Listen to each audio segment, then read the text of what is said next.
adalah ikhlas. Ini yang pertama teman-teman. Semangat yang tinggi. Termasuk ketika meninggalkan maksiat-maksiat dan dosa-dosa. Harus semangat juga. Ketika sudah tahu riba itu haram. Ketika meninggalkan riba, meninggalkan pekerjaan riba, transaksi riba, harus semangat. Jangan ada istilah, tapi Ustaz, sayang, ini untungnya miliaran. Itu tapi riba.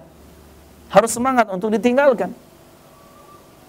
Ketika tahu misalkan kesyirikan itu haram, harus semangat meninggalkan kesyirikan. Ketika tahu bid'ah itu haram, harus semangat meninggalkan bid'ah.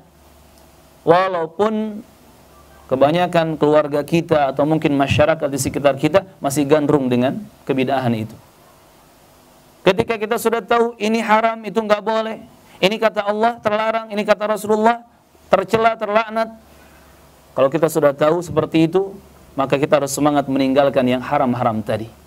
Ini yang pertama teman-teman. Modal takwa kepada Allah Azza wa Jalla harus punya semangat yang tinggi. Maka orang yang malas-malasan, maaf, rasanya sulit untuk bisa bertakwa kepada Allah Azza wa Jalla. Yang kedua, modal dan bekal untuk takwa kepada Allah adalah nur minallah. Adanya cahaya ilmu dari Allah Subhanahu wa taala. Apa maksudnya cahaya ilmu dari Allah? Maksudnya kata para ulama rahimahumullah taala, cahaya ilmu adalah pengetahuan ilmu agama yang benar. Berdasarkan dalil-dalil yang sahih dan sharih. Ingat, kita umat Islam itu berdalil harus dengan dua kriteria. Satu sahih, kedua sharih. Sahih artinya benar secara periwayatan, sehingga bisa dipertanggungjawabkan nih riwayatnya sampai kepada Rasulullah, benar-benar sampai. Bukan hoax, ya, bukan palsu, bukan diada-adakan. Yang kedua sharih. Sharih artinya gamblang, jelas, terang benderang. Jadi ketika disebutkan dalilnya sahih, dan maksud dari dalil itu pun sharih, jelas. Sehingga keluar ya hukum yang jelas juga untuk suatu amalan atau suatu perkara. Ini cahaya dari Allah Azza wa Jalla. Ilmu yang benar, ilmu yang berdasarkan dalil-dalil yang sahih. Sehingga ketika kita mengamalkan ketaatan kepada Allah, tahu ilmunya. Atau ketika kita meninggalkan maksiat-maksiat dan dosa-dosa, juga karena tahu ilmunya. Kenapa antum mengerjakan sholat wajib misalkan? Duhur, asar, maghrib, isya, subuh. Kenapa sholat 5 waktu sehari semalam? Karena tahu ilmunya. Itu yang diwajibkan oleh Allah dan Rasulnya sallallahu alaihi wasallam. Kenapa salat duhurnya 4 rakaat? Kenapa asarnya 4 rakaat? Kenapa maghribnya 3 rakaat? Isyanya 4 rakaat? Kenapa subuhnya 2 rakaat? Karena tahu ilmunya. Seperti itulah yang diaturkan dan diajarkan oleh Rasulullah sallallahu alaihi wasallam dan para sahabatnya. Harus tahu ilmu. Termasuk kenapa kita duduk sekarang ini bertalabul ilmi, duduk bermajlis ilmu, bertaman surga seperti ini, karena kita tahu ilmunya. Misalkan diantaranya kita tahu ilmu tentang keutamaan bermajlis ilmu. Hadis yang sangat terkenal dari Utsman bin Affan, tidaklah berkumpul beberapa orang di satu majlis, mereka di sana yatluna kitab Allah wa yatadarasunahu fima bainahum, membaca kitab Allah, mempelajari kitab Allah, mempelajari ilmu agama Allah, illa nazalat alaihimus sakinah wa ghasyiyatuhumur rahmah wa hafathumul malaikah wa dzakarahumullahu fi man indah. Melainkan kepada mereka akan turun sakinah, ketenangan, dan mereka akan diselimuti dengan rahmat, kasih sayang Allah Azza wa Jalla, dan akan ada malaikat-malaikat yang istimewa menemani mereka. Sampai satu riwayat menyebutkan malaikat yang menemani para penuntut ilmu di majlis ilmu meletakkan sayapnya sebagai bentuk keridhaan terhadap amalan soleh mereka. Yang paling puncaknya keutamaan bermajlis ilmu seperti ini, bertaman surga seperti ini, Allah akan menyebutkan nama-nama para penuntut ilmu itu, disebutkan dan dipuji oleh Allah Azza wa Jalla, diperdengarkan namanya kepada malaikat-malaikat yang ada di sisi Allah Azza wa Jalla. Subhanallah. Nama-nama kita spesial jamaah, disebut oleh Allah, didengar oleh para malaikat di atas langit sana. Nah, karena kita tahu ilmunya, keutamaan bermajlis ilmu, keutamaan belajar agama, maka kita lakukan. Ini namanya takwa. Kita melakukan suatu amal saleh, melakukan suatu ketaatan atau ibadah atau kebaikan karena tahu ilmunya. Kenapa kok gemar bersedekah? Karena tahu ilmunya. Di mana dengan sedekah ini yang berlaku bukan matematika manusia, tetapi matematika Allah yang berlaku. Kalau matematika manusia, 1 dikurang 1 sama dengan 0, habis, ya kan? Punya uang 100 juta, disedekahkan 90 juta, sisa berapa? 10 juta. Itu hitungan kita manusia, hitungan matematika di sisi manusia. Tetapi matematika di sisi Allah tidak seperti itu. Punya uang 100 juta, disedekahkan 100 juta, sama dengan bisa 1 miliar, bisa 1 triliun. Punya uang 10 juta, disedekahkan 9 juta, bukan sisa 1 juta, tetapi bisa jadi 100 juta, bisa jadi 1 miliar. Itu hitungan dari Allah Azza wa Jalla. Kenapa? Di surah Saba Allah berjanji, "Wa ma anfaqtum min syai' fahuwa yukhlifuh." Dan segala apa yang kalian korbankan di jalan Allah, yang kalian keluarkan harta benda di jalan Allah itu, Allah yang akan langsung menggantinya. Dan ganti dari Allah itu adalah ganti yang terbaik. Mengalahkan ganti dan balasan dari seorang presiden, mengalahkan ganti dan balasan dari seorang raja ataupun atasan kita. Subhanallah. Di sini teman-teman, mengerjakan ketaatan dan amal soleh karena tahu ilmunya. Kenapa kok berjenggot? Jangan dijawab, ya karena saya suka jenggot. Ini bagus untuk style zaman now. Karena saya lihat si Messi pakai jenggot. Karena saya lihat pemain bola sekarang pakai jenggot. Jangan karena itu. Kita berjenggot karena tahu ilmunya. Kenapa? Karena Rasulullah berjenggot dan Rasulullah memerintah kita untuk membiarkan jenggot tumbuh. Ada ilmunya.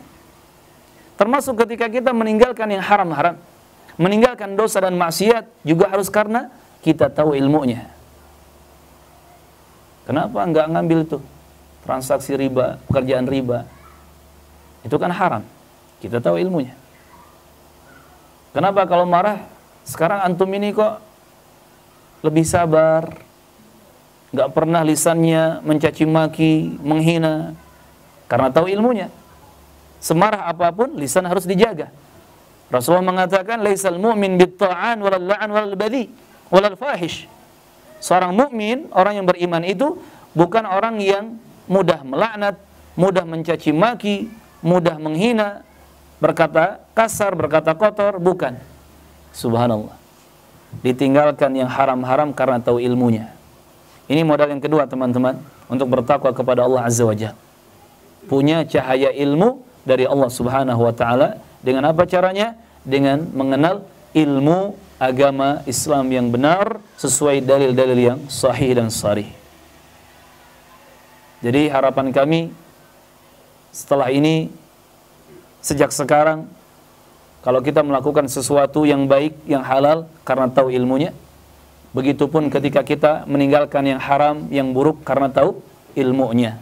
Bukan katanya dan katanya, bukan qila wa qal. Termasuk jangan berargumen atau beralasan kata ustadz saya. Ustadz itu nggak ada yang maksum.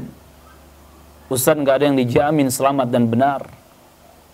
Termasuk saya pribadi sering mengingatkan kepada murid-murid dan para jamaah, jangan pernah berhujjah atau beralasan dalam suatu perkara dengan nama saya.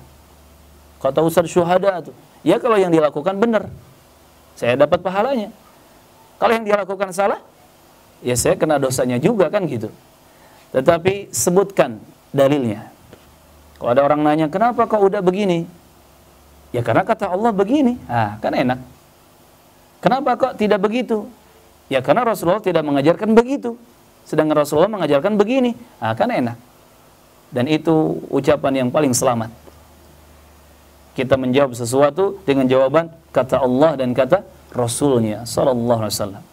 Kemudian ketakwaan, modal yang ketiganya adalah harus memiliki hati yang selamat, hati yang lurus, hati yang baik. Qalbun salim. Qalbun salim. Seperti apa hati yang selamat, hati yang bersih, hati yang baik, hati yang lurus itu? Qalbun salim itu, di satu sisi dia sangat tamak, sangat menginginkan pahala dari Allah Azza wa Jalla. Di sisi yang lain, dia sangat takut dengan azab dan hukuman dari Allah Subhanahu wa taala. Ini hati yang salim, ini qalbun yang salim, hati yang bersih dan selamat. Ini kondisi hati yang lurus. Pahala dari Allah, balasan dari Allah, hadiah dari Allah, itu yang dia kejar. Murka dari Allah, azab dari Allah, hukuman dari Allah, itu yang dia takuti dan dia lari darinya. Subhanallah. Maka ketika kita mengamalkan suatu amalan yang syar'i, kita bersedekah misalkan, niatkan ikhlas karena Allah. Niatkan ikhlas karena Allah. Mau sedekah apapun itu, sedekah di hari Jumat berupa uang, makanan, sedekah untuk santunan kepada anak yatim, santunan kepada anak miskin, ya, janda-janda miskin. Kalau janda kaya jangan disantuni, ya, dinikahi. Janda miskin baru disantuni. Santunan kepada orang-orang fuqara, bantu wakaf tanah untuk masjid, untuk ponpes, wakaf bangunan masjid, renovasi masjid, dan lain sebagainya. Ketika kita bersedekah termasuk membantu orang yang sedang butuh. Niatkan ikhlas karena Allah Azza wa Jalla. Niatkan ikhlas karena Allah Azza wa Jalla. Saya bersedekah ini karena ingin mendapatkan pahala dari Allah. Waalaikumsalam warahmatullahi wabarakatuh. Karena ingin diganti oleh Allah Subhanahu wa ta'ala. Bukan karena ingin dinilai oleh orang lain. Wah, udah yang ini baik orangnya. Dia ini orang kaya dan baik hati, gampang memberi. Bukan seperti itu. Tetapi betul-betul penilaian dari Allah Azza wa Jalla yang kita harapkan. Termasuk ketika dia mengamalkan sedekah itu karena khawatir. Khawatir ada azab dari Allah Azza wa Jalla yang datang. Khawatir ada musibah atau bencana yang menghampirinya. Karena ketika orang-orang kaya yang mereka harus mengeluarkan zakat hartanya atau paling tidak sedekahnya, tetapi mereka malah menahan itu, maka ini terancam dengan berbagai macam kesulitan-kesulitan duniawi.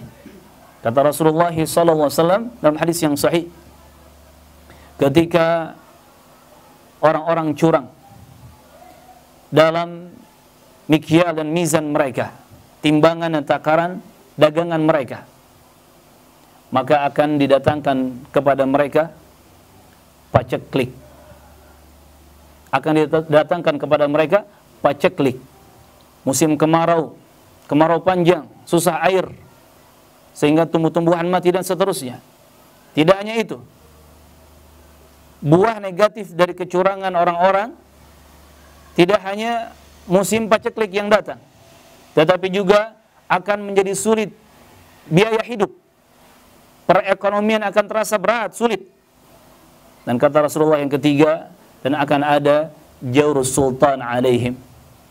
Akan datang pemimpin, penguasa yang lalim kepada mereka. Subhanallah. Kalau kita merenungkan hadis yang sahih ini, maka kita tidak harus menyalahkan penguasa atau pemimpin atau pemerintah yang zalim kepada kita sebenarnya. Tetapi pertama kali hendaknya kita mengoreksi diri kita masing-masing. Karena kata Rasulullah, ketika orang-orang sudah mulai curang di dalam takaran dan timbangan mereka dalam berjual beli, dan kata para ulama, curang di sini kalau kita lihat ayat wailul lil mutaffifin di surat Al-Mutaffifin, itu curang maksudnya tidak hanya dalam jual beli saja sebenarnya. Dalam setiap amanah yang tidak dijaga, itu sudah sebuah kecurangan. Dan ketika orang-orang sudah curang, kata Rasulullah tadi, maka siap-siap. Musim paceklik datang, kemarau datang, biaya hidup jadi tinggi, jadi sulit, ekonomi serba susah. Termasuk akan ada penguasa yang lalim di tengah-tengah mereka. Akan ada penguasa yang zalim kepada rakyatnya. Sebagai hukuman dari umat manusia yang sudah mulai curang. Kemudian kata Rasulullah, lanjutan hadisnya sallallahu alaihi wasallam, dan kalau orang-orang kaya mereka mana'u zakata amwalihim, menahan zakat harta-harta mereka, illa muni'u al-qatra minas sama, melainkan akan dihalangi atau ditahan air hujan dari langit sehingga tidak jatuh kepada mereka. Subhanallah. Gara-gara orang kaya yang enggak mau sedekah, gara-gara orang kaya yang sulit untuk membantu yang lain, tidak mau zakat, tidak mau sedekah, maka hujan tidak datang. Walaulal bahaim falam yumtaru. Andai bukan karena hewan-hewan, kata Rasulullah, maka sama sekali tidak akan ada hujan yang turun ke bumi untuk mereka. Subhanallah. Namun Allah Azza wa Jalla masih melihat, ternyata di tengah-tengah manusia yang curang-curang itu masih ada hewan-hewan. Dan Allah sangat sayang kepada mereka. Teman-teman rahimakumullah, ini modal yang ketiga untuk bertakwa kepada Allah Azza wa Jalla. Kita harus memiliki hati yang salim, qalbun salim, hati yang bersih, yang baik, yang lurus, yaitu dengan selalu mengharap pahala, balasan hanya dari Allah saja, satu-satunya, dan kita selalu takut, merasa takut akan azab dan hukuman dari Allah Subhanahu wa ta'ala. Insyaallah, kalau tiga bekal takwa ini kita penuhi, yang pertama apa tadi? Semangat yang tinggi untuk mengerjakan kebaikan dan meninggalkan keburukan. Yang kedua, cahaya ilmu dari Allah dengan cara kita mengetahui ilmunya sesuai dalil yang sahih. Mana yang halal, mana yang haram, mana yang baik, mana yang buruk, mana yang benar, mana yang salah, harus kita ketahui secara dalil yang sahih dan sharih. Yang ketiga, harus memiliki qalbun salim, hati yang lurus, hati yang bersih, niat yang lurus. Insyaallah dengan tiga modal ini kita akan bisa meraih ketakwaan yang sebenarnya. Takwa seperti yang kita raih dengan puasa Ramadan 1 bulan. Takwa seperti yang kita raih dengan kurban. Ya, sebentar lagi kita akan menghadapi Idul Adha. Jangan lupa kurbannya. Ini juga mengantarkan kita kepada takwa. Karena kata Allah, "La yanalallaha luhumuha wala dima'uha." Tidak akan sampai kepada Allah darahnya ataupun dagingnya. Walaki yanaluhut taqwa minkum. Tetapi yang sampai kepada Allah apa? Ketakwaan kita. Ketakwaan kita yang Allah tunggu. Barakallahu fikum. Dan kalau kita sudah bisa takwa kepada Allah dengan tiga modal tadi, tiga syarat tadi kita penuhi, maka di sini insyaallah taala kita berhak mendapatkan keberkahan-keberkahan dari langit dan juga dari bumi. Termasuk di zaman pandemi COVID-19 seperti ini. Dengan kita semakin bertakwa kepada Allah, maka pasti Allah akan menyelamatkan kita dari wabah menular ini. Allah akan menyembuhkan kita, Allah akan menjaga kita, bahkan memberkahi kita semua, insyaallah ta'ala. Ingat kata Allah, walau anna ahlal qura amanu wattaqau lafatahna alaihim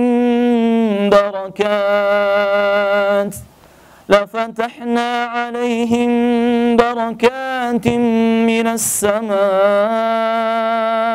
wal ard. Dan seandainya penduduk suatu negeri, penduduk suatu daerah, mereka beriman kepada Allah dan bertakwa kepada Allah, maka sungguh kami akan membukakan untuk mereka keberkahan-keberkahan dari langit dan dari bumi, dari atas dan dari bawah. Subhanallah.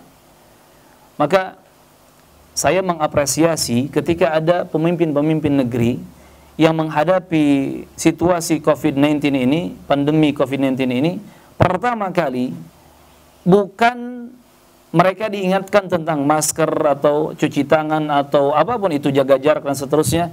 Pertama kali mereka diingatkan tentang beristighfar, minta ampun kepada Allah dan tingkatkan ketakwaan kepada Allah Subhanahu wa taala. Baru setelah itu protokol kesehatan tetap diingatkan juga. Tetapi yang paling penting pertamanya adalah kembali kepada Allah Azza wa Jalla. beristighfar, taubat, minta ampun kepada Allah Azza wa Jalla, termasuk ketakwaan diperhatikan lagi. Karena tadi Allah berjanji, kalau sudah bertakwa penduduk suatu negeri, keberkahan yang akan datang kepada mereka dari atas dan bawah, dari langit dan bumi. Itu Allah yang berjanji. Dan Allah la yukhliful mi'ad, tidak pernah mengingkari janjinya. Subhanallah. Maka ayo kita koreksi dan muhasabah. Kita introspeksi diri masing-masing. Takwa kita sampai detik ini, sampai hari ini, sampai usia kita di hari ini sudah sampai mana? Terlebih lagi kita diuji dengan musibah-musibah seperti ini. Takwa kita sudah sampai mana? Dan jawabannya hanya ada pada masing-masing kita. Jadi teman-teman, barakallahu fikum, apapun masalahnya, apapun musibahnya, apapun ujian dan bencananya, fafirru ilallah, larilah hanya kepada Allah subhanahu wa ta'ala. Kita berlari menuju Allah untuk minta ampunannya dari kesalahan-kesalahan kita. Kita berlari menuju Allah untuk minta pertolongan dan bantuannya. Wallahul musta'an, karena memang hanya Allah saja yang pantas dimintai pertolongan. Ini mungkin mukaddimah ya. Ini baru mukaddimah teman-teman. Ya. Ya, ini baru mukaddimah dan ini yang bisa disampaikan. Selanjutnya kita masuk ngobrol santai. Barangkali ada tanya jawab. Nah, silahkan udah.